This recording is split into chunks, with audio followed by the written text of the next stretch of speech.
Woo boy, there's a hell of a lot of news to get to today. Ooh. And yes, a lot of it has to do with the fact that our big, dumb president has intentionally tanked the economy and is also letting Laura Loomer just show up at the White House and make serious foreign policy staffing decisions. The same Laura Loomer that was kicked off of the campaign trail just a few months ago before Trump became president because she was so toxic to be around. She's back. The fans love her. You gotta bring back those fan favorites. It is sweeps week after all. She walks through the door. Woo!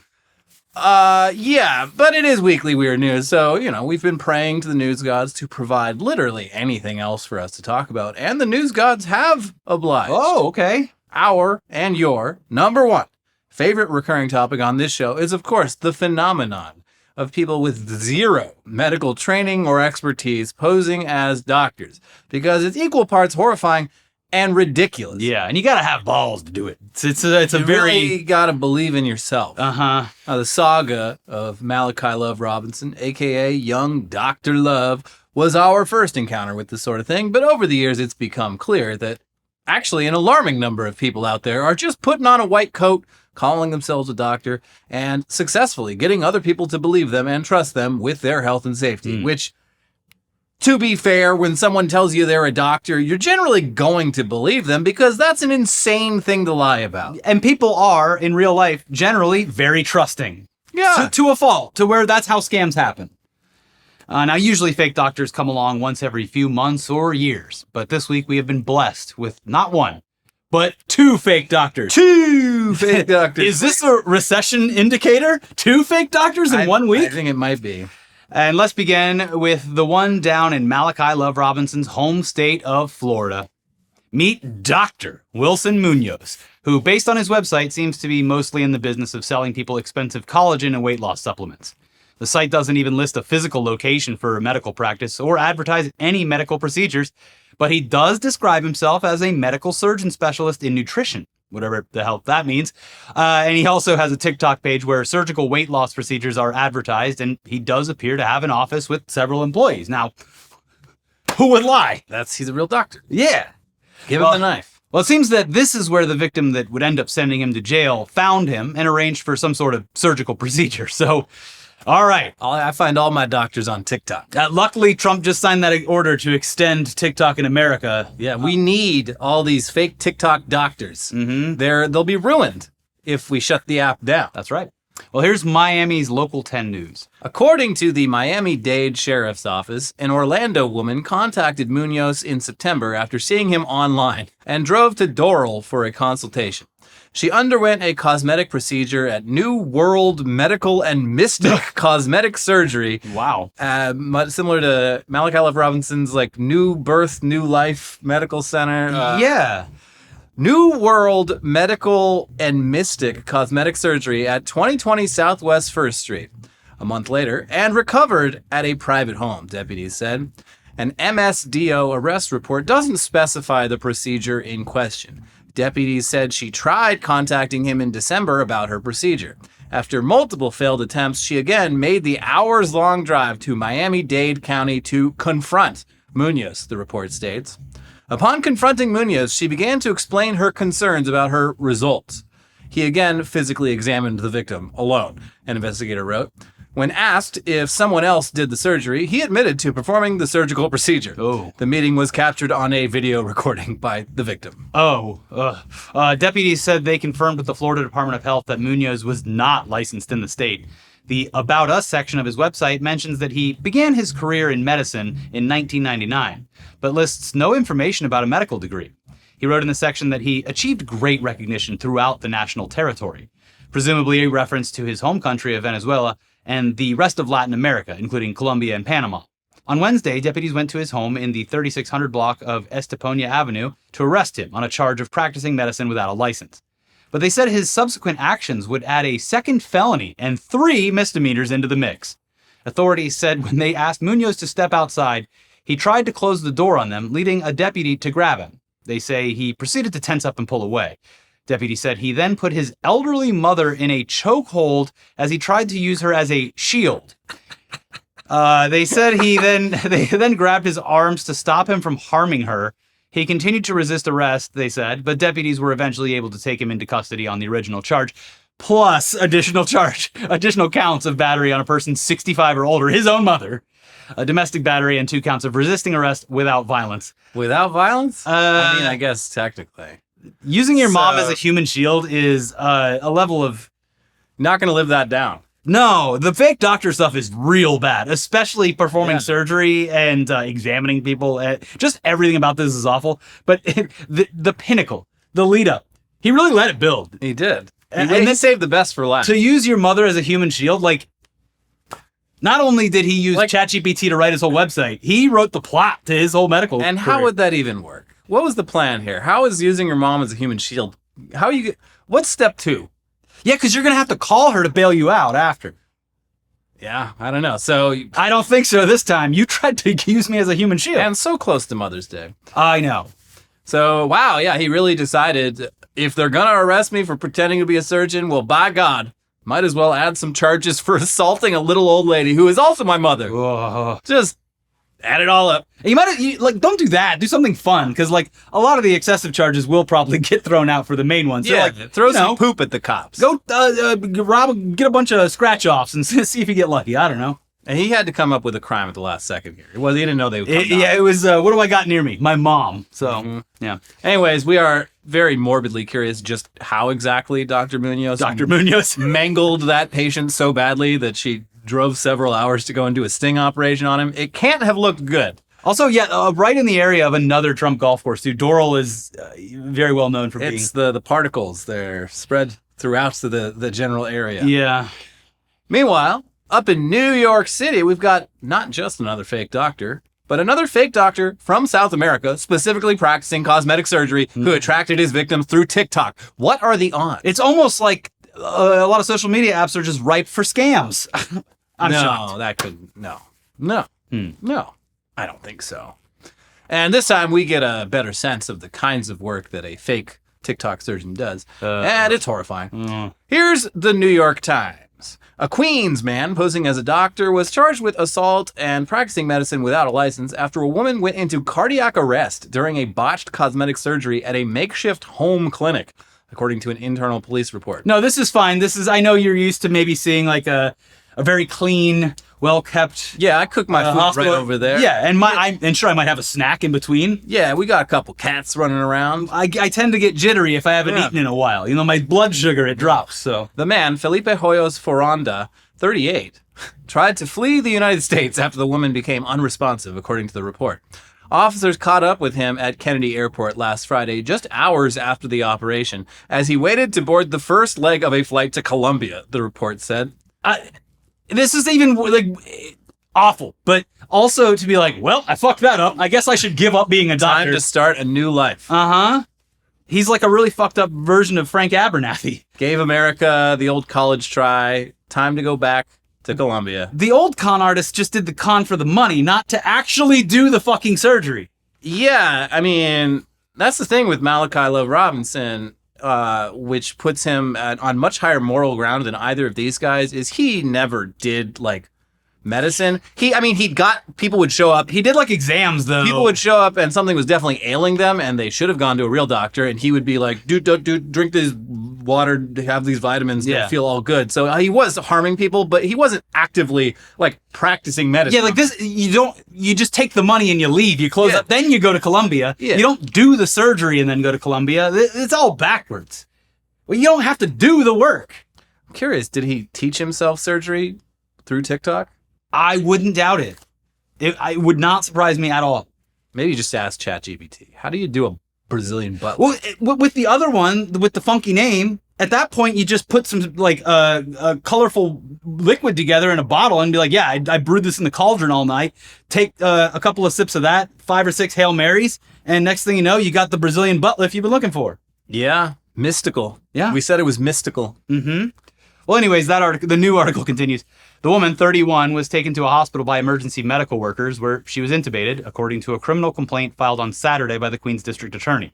She had no brain activity, the complaint said, and she is not likely to survive. It was unclear who called 911 to report her condition. The woman, who has not been publicly identified, had come to the clinic to have her buttock implants removed. according to the internal police report. Prosecutors said Mr. Hoyos Veranda used a syringe to inject her with lidocaine, an anesthetic, and that her condition appeared to be consistent with lidocaine toxicity. Okay, so at least the first guy didn't fucking kill someone. Again, this lady's gonna die. Yeah. Because she wanted her butt implants taken out and found someone on TikTok who said he could do it if she just swing by his house. Do you think he was like, okay, if someone asked me to put something in, obviously I'm not going to be able to do that, but like removing something, anyone can do that, could it be? Yeah, you just cut them open, take it out, beep, bop, boop. Done. Anyways, the first guy also at least had a medical office. This guy was doing surgeries at his house. He passed the savings on to you. You want the big medical building? Well, it's going to cost more. I feel like with all medicine, but particularly cosmetic medicine, like cheaper is not better. It's not. You shouldn't be shopping around for the best deal. I will say, like, this is all horrific because a majority of this is like industries that prey on women and make them feel like their bodies aren't perfect. Yeah. And then they seek out these treatments and sometimes can't afford them, so they do go to cheaper things. It's a very predatory industry and very bad. Sure. But anyways, the article notes that this is becoming a big problem in New York, with other fake unlicensed medical practitioners seriously harming people and sometimes even killing them. So the lesson here would appear to be, you would hope, a simple one. But another one that has to be written in blood first, I guess. Don't go looking for cosmetic surgeons on TikTok. You know what? Don't go looking for don't look for anything where it's going to affect your body in a direct physical way on TikTok, I would say. Especially if they tell you that, you know what? Why don't you come over to my place? We'll do the procedure. Yeah, just lay down there on the dining room table and get you all fixed up. Jesus Christ. Ugh. But moving on to another important lesson for the internet age. Don't go signing up for OnlyFans pages thinking that you're actually going to get some sort of one-on-one personal relationship with the women that you're cranking it to. Don't go signing up for OnlyFans. If you do, just know what you're getting into. Thinking that the women are going to blow you. Though much like not finding surgeons on TikTok, it seems like a pretty obvious lesson, but it's a lesson that some people are still learning the hard way. We love learning things the hard way here in America. It's our favorite thing to do. And two very horny guys are now suing OnlyFans over it. Here's 404 Media.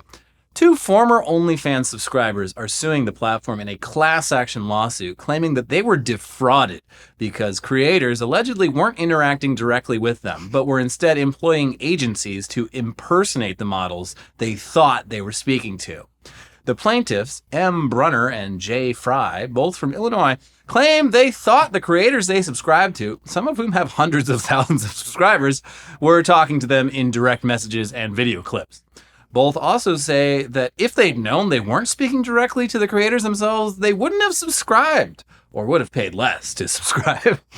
If OnlyFans stopped creators from using agencies to talk to fans, they would consider going back to spending money on the platform, they say. These guys jack off together? Like, what's their deal? Why are they doing this together? I don't know if they do it together, but they probably reach out to each other throughout the week. Hey, how's it been going for you? What have you been cranking it to? All things considered, I think that at the very least, the fact that they appear to at least think that they're talking to an actual human being is a huge step forward in what I would have assumed was going on. I would assume that you just have an AI assistant on OnlyFans that talks to people and you don't even know about it. I mean, I would imagine that is probably something that is increasingly happening. Yeah. But so, hey, you got to talk to a human. Might not have been a woman, might not have been in this country, might not have been a human at all. But you got to feel like you were. Yeah, and that's what really, that's where the value is. That's what you paid for. You think she was sending you nudes personally? You fucking idiot, you child. Do you think this is how they found out, is because they were like, you know, she's talking to me. You know that girl you've been jacking it to? Yeah, I've been jacking it to her too. You know, she reached out. I'm kind of serious. I must be pretty special. Yeah. You know, she has hundreds of thousands of subscribers, and she chose me to reach out to. She's been talking to me, too. Oh. Wait a second. If she's talking to both of us, and she's got another 500,000 subscribers, that's just not possible. How could she be talking to all of us? Do you think they... Wait a minute. Do you think they approached her about a potential polycule and found out that... that blew the lid off? Hey, we're willing to share. All right, well, it continues. The plaintiffs don't provide proof in the complaint that they were talking to agency chatters and not the creators themselves, but say they became suspicious after subscribing, including realizing that a single individual could not send the number of direct messages or videos that generating revenue from 700,000 fans in one creator's case would require. Plaintiff Fry created an account primarily in order to engage in friendly conversations with bullshit. I read Playboy for the article ass response. I'm just looking for friends here. I joined OnlyFans to make friends and have completely platonic conversations. This is the most I read the fucking articles. Oh, excuse. you thought I signed up for OnlyFans to jork it? I'll do the interview, but you better put in the paper that I did this for no reason at all. Okay, Plaintiff Fry created an account primarily in order to engage in friendly conversations with models and share photographs of his cooking creations, the complaint says. When I cook something, I don't want any uggos telling me it looks delicious. I don't want any fatties saying it looks good. I want hot fucking chicks looking at my creations and saying, daddy, that looks so delicious. I thought I was seducing this woman with my culinary skills. Turns out she doesn't exist. Fry alleges that he began to become suspicious of who he was actually communicating when he started getting contradicting information and errors in messages. By exercising its discretion to enrich itself while participating in the deception of its customers, OnlyFans consciously and deliberately frustrates the agreed common purposes of the contract and disappoints the reasonable expectations of plaintiffs and class members, thereby depriving them of the benefit of their bargain, the complaint states. Ugh. And the article notes that this is not the first case of its kind. A November 2021 lawsuit against Unruly Agency alleged that the company preyed on and defrauded fans into divulging their deepest and innermost personal secrets, including sexual fantasies and fetishes, marital troubles, suicidal ideations, and other private desires to account managers and senior account managers. Woo! In July 2024, 5 OnlyFans users also filed a class action complaint against OnlyFans' parent company, claiming that chatter scams defraud fans. Last month, a judge ordered that the case would go to trial in 2027. It's pretty low priority. We'll get to it eventually. Yeah, guys, We got other shit going on in the courts. Look, I mean, it seems like a very simple way to avoid all of this would just, I don't know, first of all, maybe try following some OnlyFans models with significantly fewer subscribers than 700,000. but that one really likes the cooking. I bet there's a lot of very attractive models on there just getting started off, and you can get it on the ground floor, and they might actually talk to you, especially if you become a whale for them. But you start following one of these chicks that's got nearly 1 million followers, you're not going to give a shit. Doesn't care. There's 1 million whales in the sea. So anyway, just giving some... Hey, lower your standards, fellas. I'm sure there's some very, very attractive OnlyFans models with subscribers in the hundreds. I think it would be dozens. A better headspace to put yourself in would be that this is all, please remain in the zone, that this is all a fantasy. This is, I think it's more ethical than going to a traditional porn site because you're paying people directly. Yeah. But as long as very worker friendly. As long as you maintain the fantasy, then I think if you're an OnlyFans person that wants to do that, then that's fine. But realize that it's not real life and they're almost certainly not into you. Like, I don't know, maybe just be happy with all the naked pictures that you paid for. Yeah. And accept that what you are buying is a fantasy. Yeah. Some of these women even have boyfriends and spouses. Are you going to sue them over that too? Probably. Grow the fuck up, nerd. God. And like, I go to the strip club and these strippers, they say such nice things to me after I pay them to dance on my lap. I mean, and it turns out some of them were not telling the truth. There's probably been a lawsuit over the years about that. We'd have to look it up. Men are dumb. Uh-huh. And that's why they're easy to separate from their money through things like this. They are. Just enjoy the bot. Like, it's not going to break up with you. You just chat with it. Go nuts. Anyways, moving on now to some more recurring topics. Animals in Australia. Our understanding of Australia is that it is a place full of various wildlife that is actively hostile to human life, and getting lost in the Australian wilderness will lead to certain death. But apparently that's just for humans. Dogs can do just fine out there in the Australian wilderness, even the kinds of dogs that you wouldn't expect. Here's The Guardian. A miniature Dachshund that went missing 16 months ago on Kangaroo Island in South Australia has been spotted alive and well, but continues to evade a team of volunteer searchers and wildlife experts who say they are amazed the dog survived for so long in the wild. Yeah, you can't even catch it. That's how good it is. Yeah. Valerie weighed less than 4 kilograms and had a pink collar and would never leave the side of her owner, Georgia Gardner, before she went missing in November 2023. Gardner said that she and her partner, Josh Fishlock, from Albury in New South Wales, were holidaying on the island, renowned for its native wildlife, when Valerie escaped from her pen at their campsite at Stokes Bay before running into the scrub. Despite initial sightings and the couple searching for a week with the help of Kangaroo Island locals, Valerie was not seen again. Until recent months. That's got to be a trip. Yeah, I mean, most people at that point would safely assume that their little 9-pound wiener dog was toast. It's dead. They've probably grieved. You gotta go through the stages of mourning, but you're not. The dog's gone. Bye. But she not only survived, she's thriving out there. And the same skills that kept her alive out there have also made it impossible for anyone to catch her. She's a hot dog. This is my life now. Please leave. Yeah. I think I'll stay out here in the Australian wilderness. I'm actually friends with all the spiders and snakes. It seems to be going well. So, back to the article. About a year after she first went missing, the couple heard via social media that Valerie had been spotted on the island. Kangala Wildlife Rescue then volunteered its services towards Valerie's search. Based on first-hand accounts and video evidence, we now know that Valerie is alive, Kangala Wildlife Rescue wrote on its Facebook page last week. She runs at the first sign of humans or vehicles, and despite the best efforts of dedicated island locals, Valerie has been impossible to catch.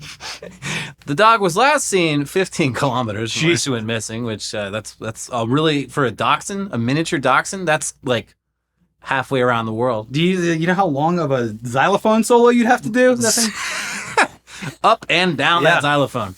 According to the organization, it is now set up and is monitoring a series of traps with cameras in an attempt to coax the tiny dog out of a very large search area, Gardner told Guardian Australia. She said she and Fishlock were in disbelief when they were given news that Valerie had been spotted alive.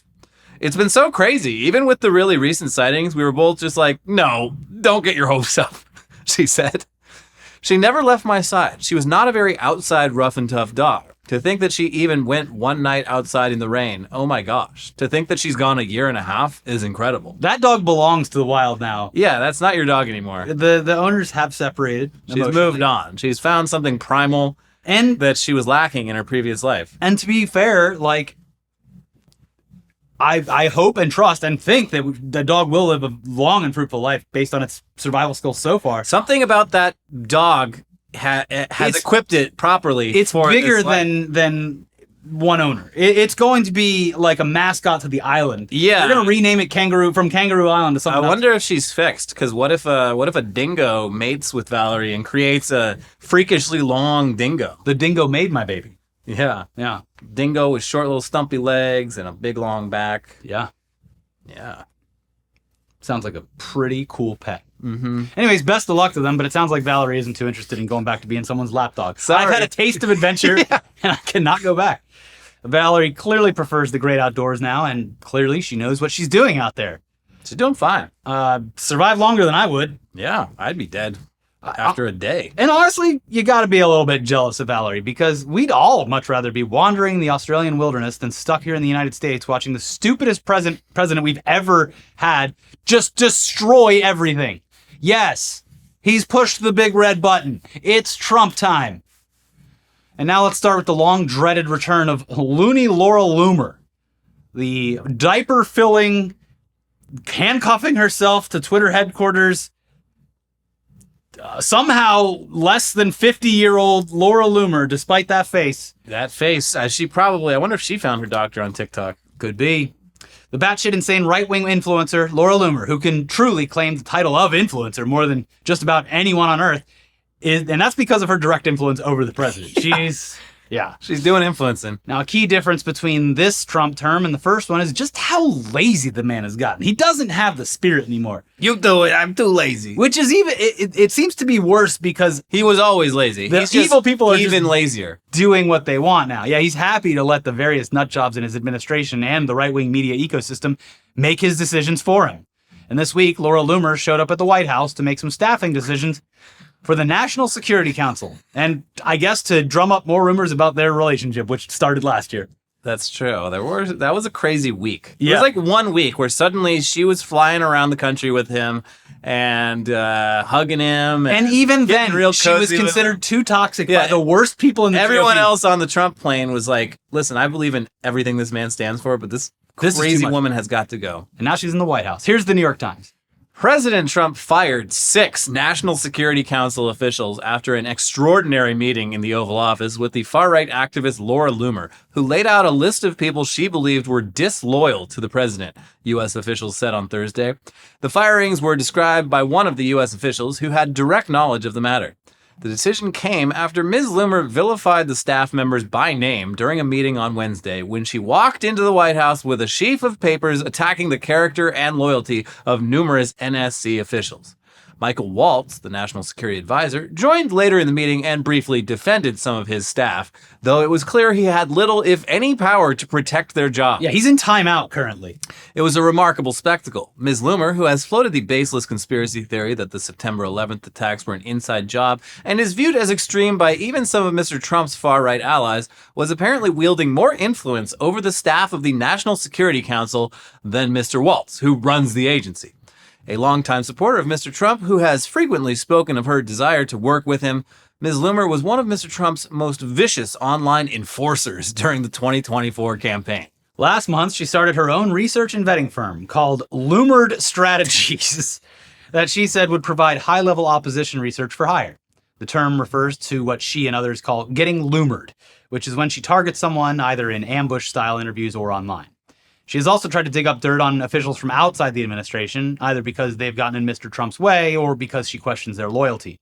Some of Mr. Trump's far-right allies consider Ms. Loomer a useful tool for attacking common enemies, and the president has mostly admired Ms. Loomer's tactics. Speaking at an event in Mar-a-Lago, he once singled her out in the crowd.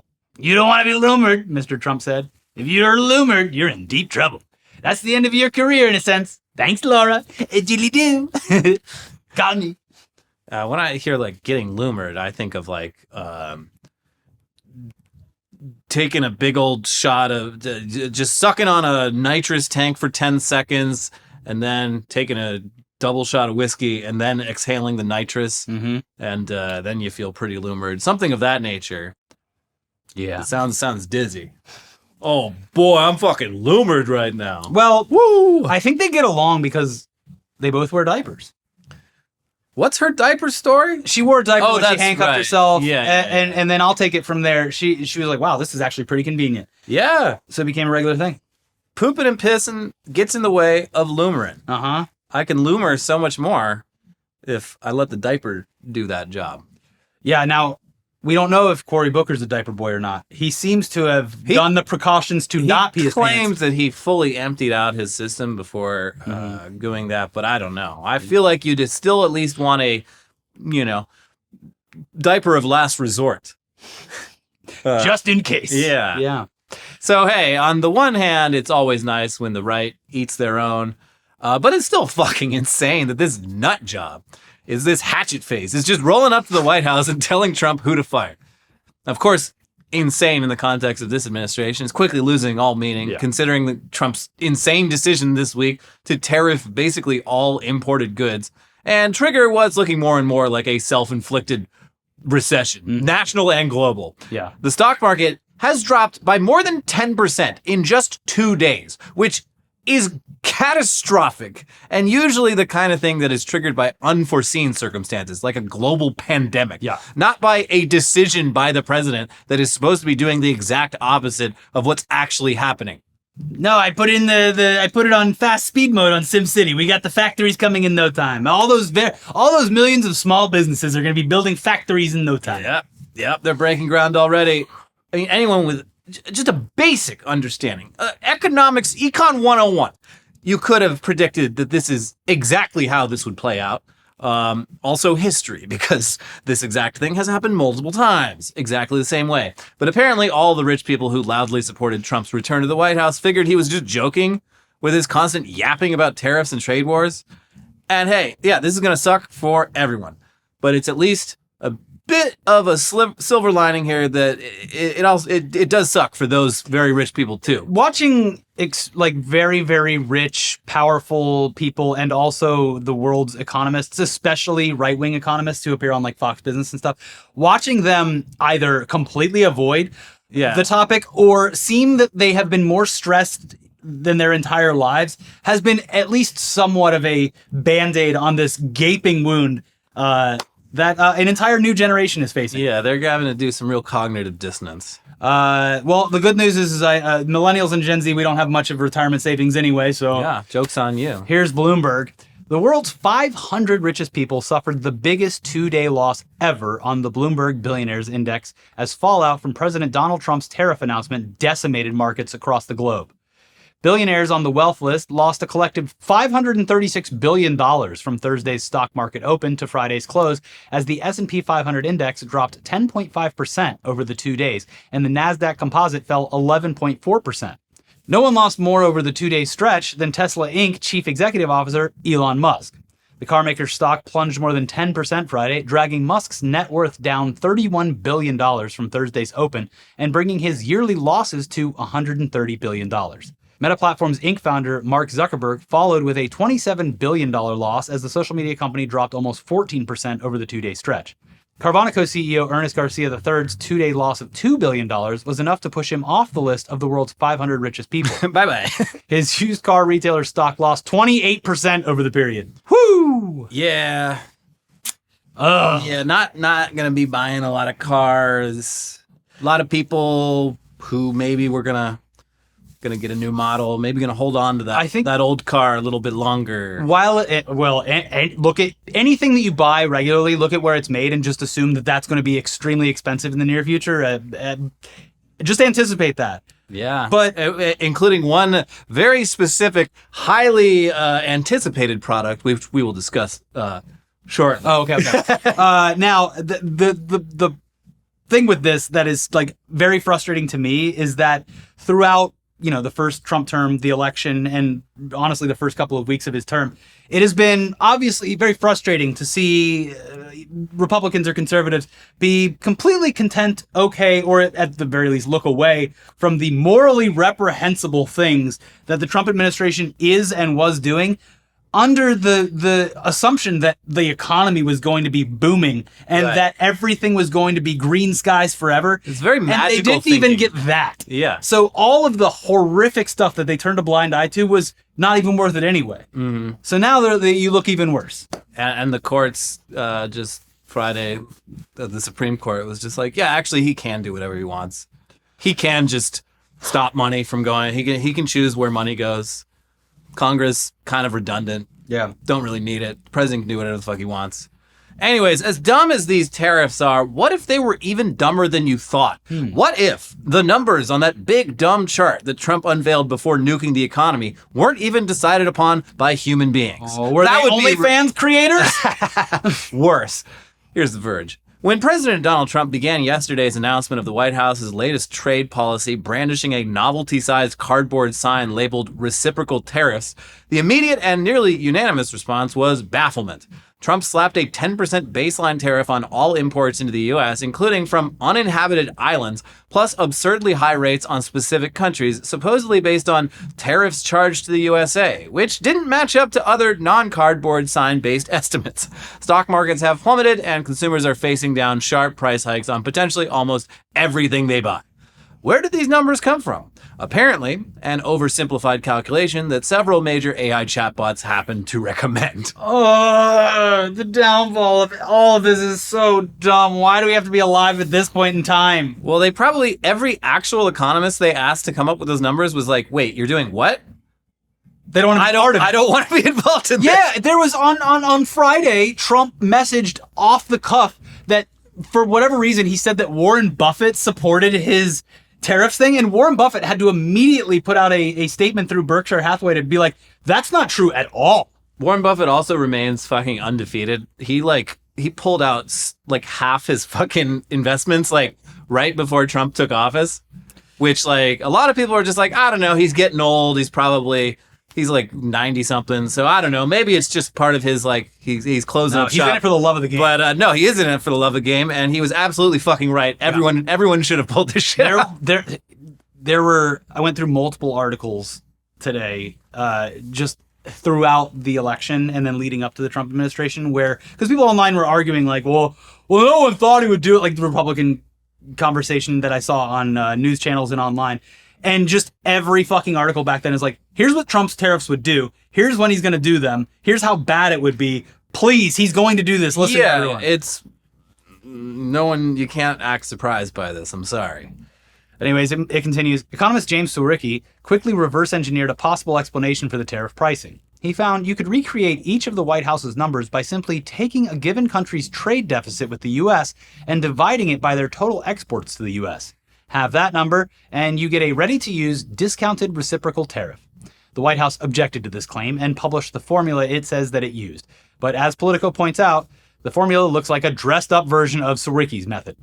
In case you weren't sure, Surowiecki calls this approach extraordinary nonsense. So why did Trump's team use it? Well, like plenty of people who've realized their homework is due in 3 hours' time, it seems like they may have been tempted by AI. A number of X users have realized that if you ask ChatGPT, Gemini, Claude, or Grok for an easy way to solve trade deficits and put the US on an even playing field, they'll give you a version of this deficit divided by exports formula with remarkable consistency.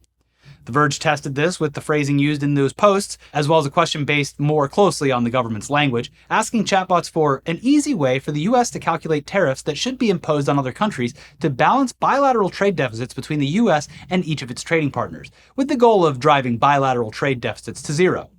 All 4 platforms gave us the same fundamental suggestion. And I got to assume that must be behind the AI shit. The world economy is cratering, and it's completely needless. Completely, we're shooting ourselves not in the foot. We're shooting ourselves in the face, and it wasn't even a human's decision. It was a robot running the U.S. economy through a program that, at best, can just predict what word comes next after another one is. It's also treasonous. Funny, we're still not sure which chatbot they used, but several of the chatbots, as part of their answer, included a section where it's like, by the way, you shouldn't do tariffs, and here's why. This is a pretty extreme thing, and there's going to be severe consequences. Well, and that's where the White House was la la la la la. Sorry, I already got what I needed. Bye bye. Don't read the second part. Grok is woke, unfortunately. Yes, we're trying to fix it. Yes. Anyways, if you were wondering just how stupid shit would have to get before career GOP politicians started to grow a fucking spine, I mean, it seems that a few of them have realized that selling their constituents on a pitch of everything is more expensive, but that's all part of the plan, is untenable. And they've started very mildly pushing back. Rand Paul came out pretty forcefully on the Senate floor with some really basic high school economics, saying, tariffs are simply taxes. Tariffs don't punish foreign governments. They punish American families. When we tax imports, we raise the price of everything, from groceries to smartphones to washing machines to prescription drugs. Every dollar collected in tariff revenue comes straight out of the pockets of American consumers. That's what every fucking person with their head screwed on straight was saying all throughout last year and all the past couple of weeks. Literally every person. I mean, I'll give Rand Paul credit just this once, is that he is a libertarian, and this is one of the things libertarians are pretty rock solid on. But there's more than just Rand Paul, too, that are coming out and saying this, and it's like, motherfuckers, you guys didn't say jack shit when everyone else was sounding the alarm about this. Yeah. Anyway, Rand Paul's not just looking out for American consumers. He's looking out for himself. Yeah. He's smart enough to realize how bad this could be for his party and himself, telling reporters, tariffs have also led to political decimation. When William McKinley most famously put tariffs on in 1890, they lost 50% of their seats the next election. When Senators Reed Smoot and Willis C. Hawley put on their tariff in the early 1930s, we lost the House and the Senate for 60 years. So they're not only bad economically, they're bad politically. Yeah. And he's right. He's right. What are you going to do about it, Rand? Apparently they're not going to do anything plan? We're starting to see the cracks, which is good, because once the Senate and congressional Republicans see that Trump and Musk primarying them won't actually work a lot of the time, that's maybe when they'll start pushing back. Well, Elon Musk already proved that he's the touch of death, so they don't have to be that scared of him anymore. Even Ted Cruz, opportunistic worm that he is, he gets it. Here's the New York Times. Some Republican senators on Capitol Hill, including one of President Trump's most ardent supporters, have signaled their uneasiness to the sweeping global tariffs that the president announced this week and that sent global markets reeling. Senator Ted Cruz, Republican of Texas, warned on Friday that a future where other countries slap retaliatory tariffs on U.S. goods, as China has already done, was a very real possibility and would be a terrible outcome for the country. It's terrible for America, Mr. Cruz said on the latest episode of his podcast. What are you doing? It would destroy jobs here at home and do real damage to the U.S. economy if we had tariffs everywhere. We do, Ted. That happened, Ted. Mr. Cruz also said that a trade war would likely push inflation up and burden consumers with higher costs. I love President Trump. I love President Trump. I shine his shoes nightly. I'm his strongest supporter in the Senate, Mr. Cruz said. But here's one thing to understand. A tariff is a tax, and it's a tax principally on American consumers. Again! I'm just having deja vu of last year where everyone was screaming this and every fucking conservative voter was like, no, you're stupid. Obviously no one's saying that knows how the economy works, stupid. I do like that he's doing the Cybertruck thing of like, listen, President Trump is great. I love him. I will literally lick his penis. Yep. I will suck his knob dry. But I could say one thing, sir. But this is the most disastrous economic policy I've seen from a president in my lifetime. Just to be clear. But I love it. Still love the president. Still best president I've ever had. I saw someone that point this out, and it's obvious, but also, when has anything ever worked for Trump? When has he done anything throughout his entire life and career to benefit other people, I mean? Anything that doesn't benefit him. Never. Like, when has his business worked in a sense that enriches anybody else but him? Well, there's still time for that to happen. Once. What's predictably the most frustrating thing is that when you tank the economy to rock bottom and there's nowhere to go but up, I guess, by God, he saved the economy. Yeah, and it's a buyer's market. Do we get to that point? I don't know, because, like, you never know when the bottom is. That's the thing about... Could be no bottom. That's the thing about... Well, I mean, there will be a bottom, but, like, that's the thing about these kinds of things. It's not just that things are bad. They're bad in an unpredictable way. Yeah, and there's a knock-on effect with everything, every consumer good, everything you do, every entertainment thing you consume, everything's going to cost more. And so things will be worse.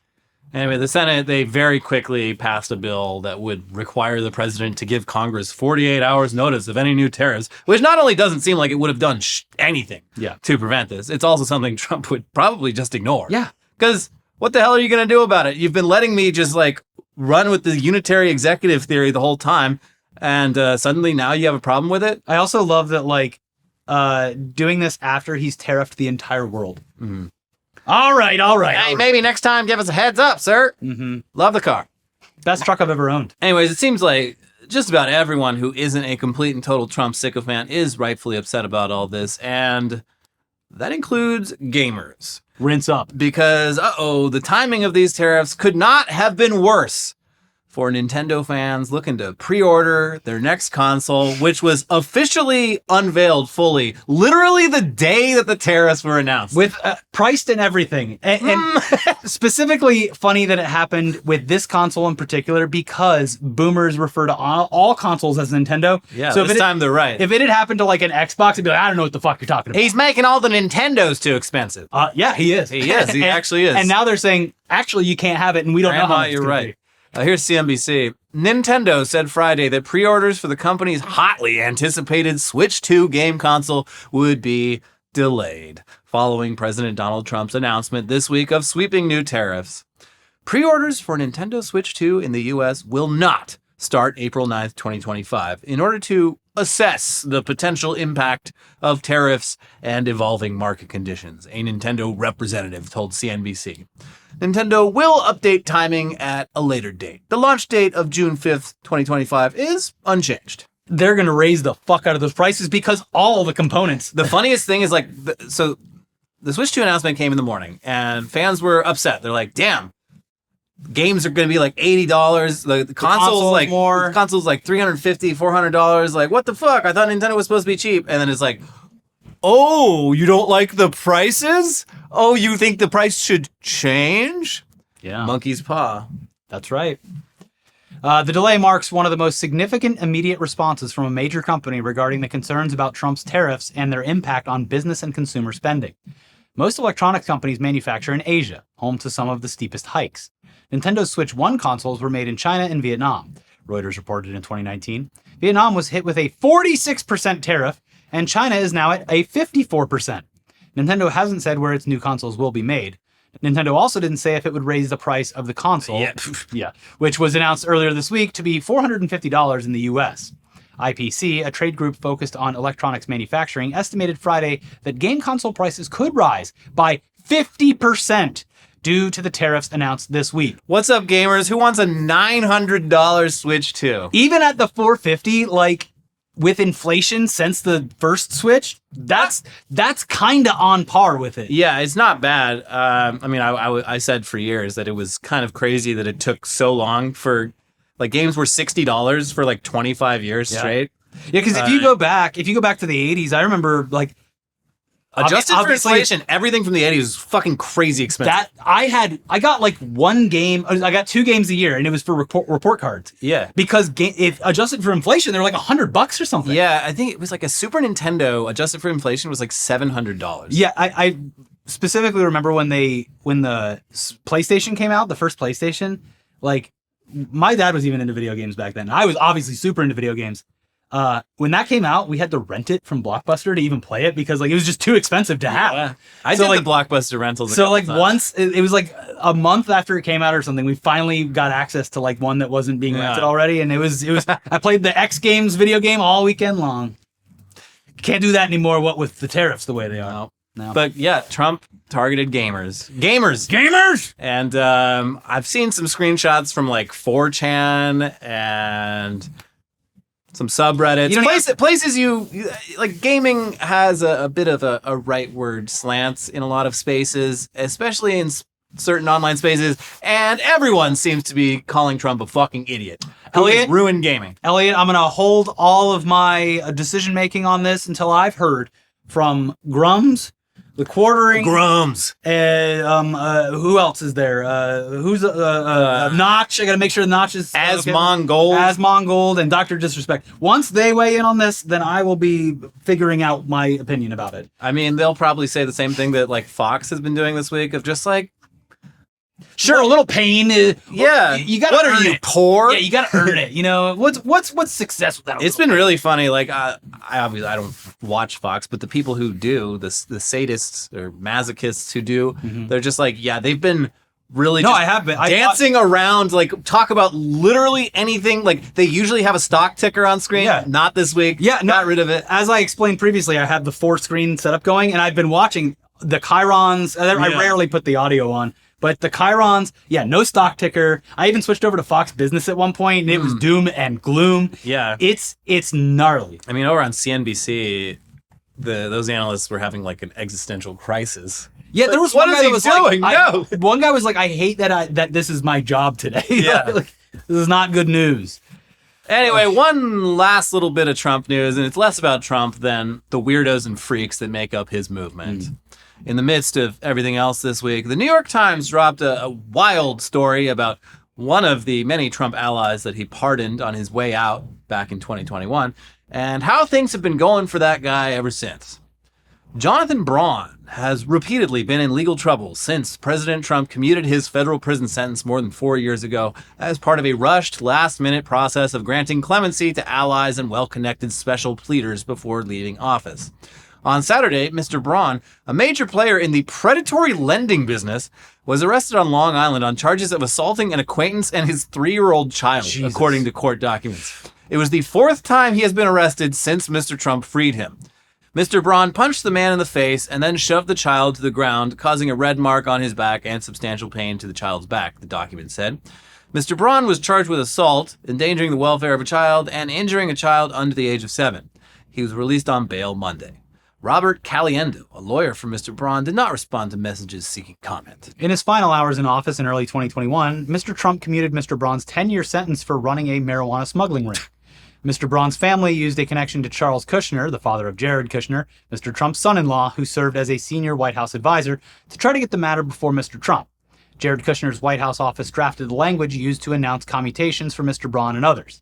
Since then, Mr. Braun returned to predatory lending, only to be banned from operating in that business by a New York state judge and a federal judge for engaging in deceptive practices. Well, you know how we feel about federal judges and state judges. We're going to do something about it.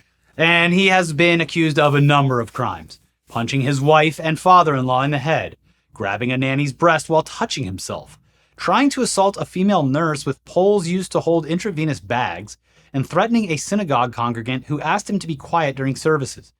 Do you know who I am or what I can do to you? Mr. Braun told the congregant, according to an affidavit the man signed. Yeah, this is what happened to the other fucking... The January 6 people. They get a chip on their shoulder. I'm invincible. This guy, like, they talk about it later in the article, but, like, when he was facing 10 years, he kept telling his lawyers, like, oh, you got to, like, reach out to the White House. Get me on the pardons list. And his lawyer's like, no, what are you talking about? Happen. And then he did it, and he was like, wait, what?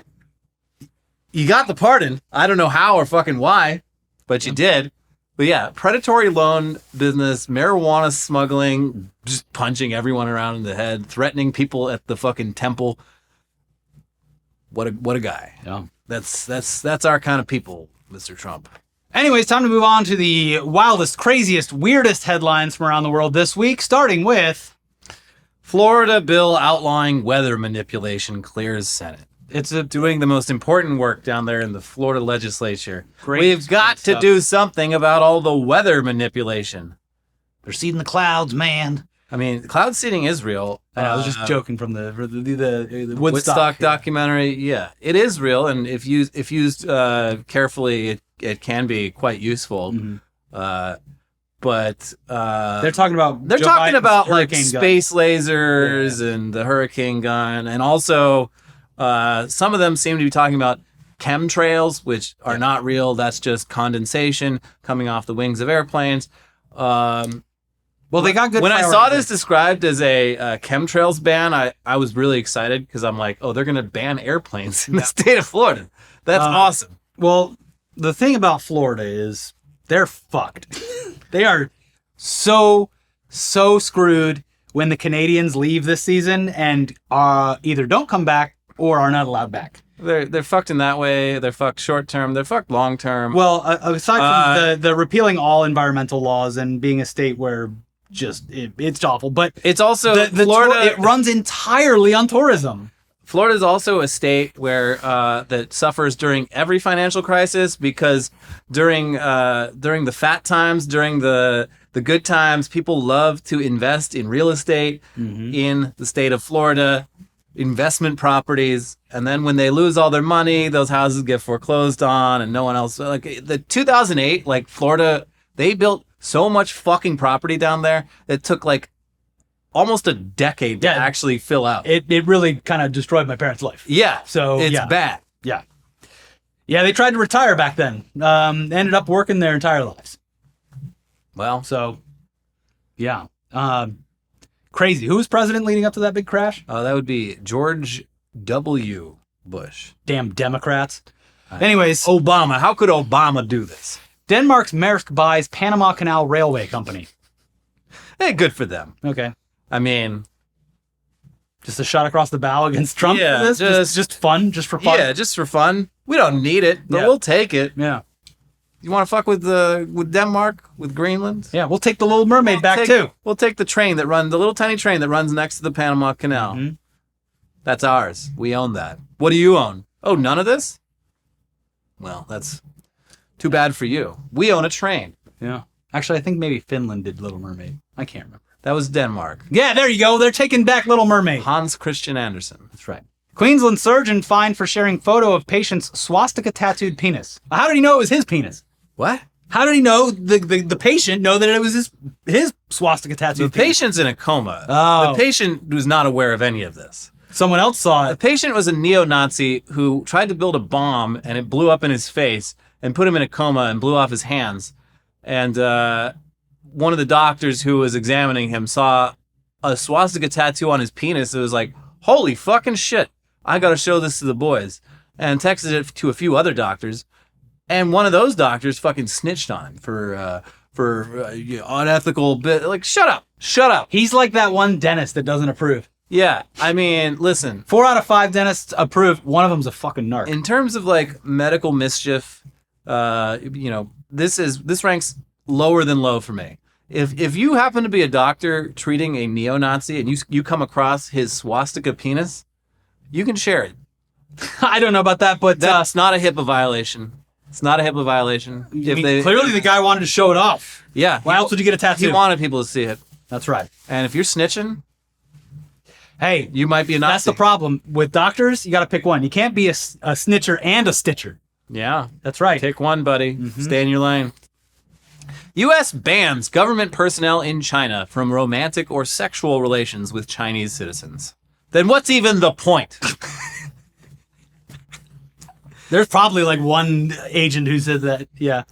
I mean, I guess. It like, especially like the younger, like diplomatic service people, the guys in their 20s and 30s, it's like getting posted up on the other side of the world. Like that has to be like one of the draws of the job is like get to go out and party and, everyone thinks it's so cool that you have like diplomatic immunity. Well, not me, but my boss does. And, now they can't. Oh yeah, sure. I can show you his laptop.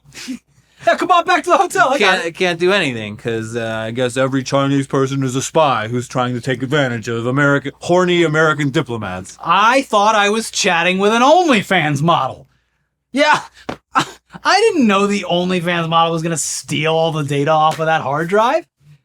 I thought she was horny for me. Yeah, I didn't know she was gonna join our war plans chat. It's not fair. Yeah, we didn't even notice either. Then she left. Hopefully she doesn't tell anyone. It's a lot of pee. Man has no idea who is putting gallons of urine in his recycling bin or why. It's disgusting. Yeah. Like big old fucking like 2-gallon jugs filled to the brim with urine. Like 4 or 5 of those dumped in his recycling bin, which is extra annoying because like the garbage man. You gotta get rid of it. The garbage man's like, I can't take that. If you put it in the black bin, it's fine, but I can't take it in the recycle bin. And no, I will not be moving it. You have to move it. And he says this keeps happening. And it's like, what? He doesn't understand. I don't understand either. This is a lot of pee. Well, you're not going to, I almost said me. It's not me. Who's saving? I'm not going to throw away gallons of piss in my garbage. I mean, I'm almost kind of jealous. Like, listen, I don't do this, but I have gotten into composting this year. Yeah. And the Reddit composting community is hilarious because... Pee on it? They tell you to pee on it? Yeah, it's like I don't know how serious anyone is. Like, it is true that urine can help compost, but it's like just a recurring meme that like anytime anyone's like, how do I improve my compost? And they're like, pee on it. So like... You can fix a lot of things with pee. If you get stung by a jellyfish or have athlete's foot, you're just pee all over it. Like, I bet if this person was a Redditor, the r/composting people would be like, hey, I'll come by. Hey, yeah, don't throw out that piss. No, that's mine. Save that piss for me. Oh, it's already I need it for the pile. I need it for the pile. So much nitrogen. Yeah. Well, send them all to that truck stop that doesn't exist in Texas. I love that truck stop. Selena 52 or something was like the Been piss following judgment. them for years. Yeah. I followed them on Facebook like 10, 15 years ago. It's a great account. Piss judgment. Big banks predict catastrophic warming with profit potential. This is how you know that global warming is real, is the banks and the insurance companies, two industries that don't give a fuck about anything except line go up. Yeah. They have made the calculated decision that they're, at the very least, not going to take any fucking chances on this shit. And they've decided that, yes, climate change is real and we need to act accordingly. Because if we don't, we're going to lose a fuck ton of money. Yeah.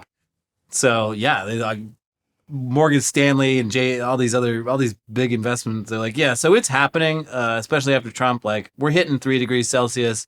So here's some ways that we can invest that aren't gonna be catastrophic. There's money to be made, boys. I feel like we could have had another like 40, 50 years of good times before rapidly racing towards the finish line of humanity. We could have, but nah. Not that it would have been any better. None of the people in power would have gotten to see it 50 years from now. Do you think that's what it is? Do you think they're on the way out and they're like, well, I kind of wanted to see the end of the world? Yeah, they're sort of pulling the ladder up behind them. And by ladder, I mean survival of the human race on the planet Earth. Maybe Trump has like a, if I have to go, everyone's coming with me kind of mentality. Jesus. Yeah. Family annihilation, but at a national scale, an international scale. We're all Global. Jonestown, baby. Yeah. Whew. Fake Down syndrome influencers created with AI are being used to promote OnlyFans content. And I'm not even chatting with the real people, and they don't actually have Down syndrome. Well, this is a lawsuit waiting to happen.